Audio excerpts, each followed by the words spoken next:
standing on the Hayward Fault, which runs right through Memorial Stadium and through a residential district. On October 21, 1868, the Hayward Fault experienced an earthquake with a magnitude estimated between 6.8 and 7.0. Resulting in cracked ground for 20 miles and 30 fatalities, this earthquake was declared to be one of the most destructive in California's history. California rests on both the North American and Pacific plates, making it the second most seismically active state in the country. The two major faults in the Bay Area are the San Andreas and Hayward faults. Richard Allen teaches Earth and Planetary Science 20, Earthquakes in Your Backyard. One way to retrofit is to use what's called unbonded braces, which are these big diagonal steel beams that have concrete inside them. And the idea of those is to give strength in when it's pulled and also strength when it's compressed. And those were actually developed here by the engineering department here at UC Berkeley. And on the Hayward Fault, there's been a whole series of large earthquakes. The last was in 1868, the same year that UC Berkeley was founded, in fact. And the average recurrence interval for the Hayward Fault is in fact 140 years.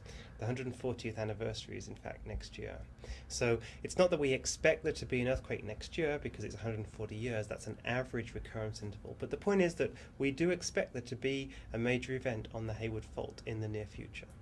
Most of the buildings on campus are very safe. The university has spent about $1 billion fixing a lot of buildings, and the few that aren't as great as the rest of them are like Eshelman Hall, MLK, and Evans are some of the worst ones off right now. But pretty much everything else is good to go.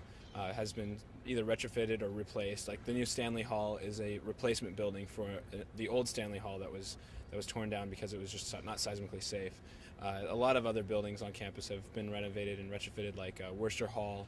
That's where I spent a lot of my time as an architecture student, and then also Hearst Mining Building has a really great new type of retrofit on it. So, while there is a definite risk with us living so close to the Hayward Fault, I think the most important thing is that there's a really easy way to be prepared for an earthquake. Hurricane Katrina taught us that we need water and supplies for more than 3 days, which is what the government used to tell us. Now it's 5 to 7. And there's just simple things like that, and just having like an earthquake kit or just even supplies in your apartment building or the dorms, wherever you live. I think just like simple ways to be prepared. Sherman Hall, a co-op on Prospect Street, is one of the many student housing options near the Hayward Fault. Sherman Hall is was actually built in the 1920s, and so it was built using wood, which is a lot more flexible.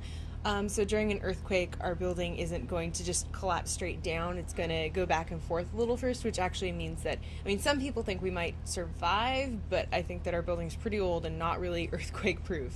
What is your emergency procedure should a large-scale earthquake hit?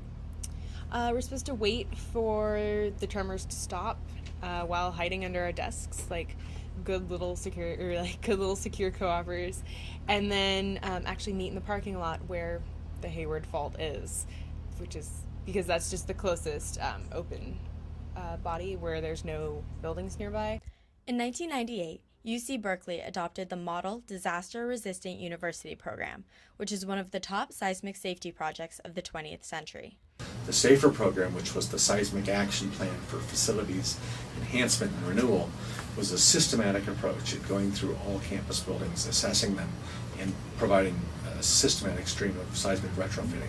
And that's now been going on for over a decade, and I think we've retrofit 60% or 70% of campus square footage, so a significant amount of work has been done in making the campus safer. We continue to improve, but there's always more to be done. You're never all the way there. There's always that vulnerability of nature. Researchers have concluded that a quake with a magnitude of 7.25 would close UC Berkeley for up to a year. If you'd like to get more information on earthquake preparedness and safety, you can visit the Office of Emergency Preparedness website at oep.berkeley.edu, where you can find emergency numbers and a detailed description of the Emergency Operations Plan. Reporting for CalTV, I'm Amanda Lowe.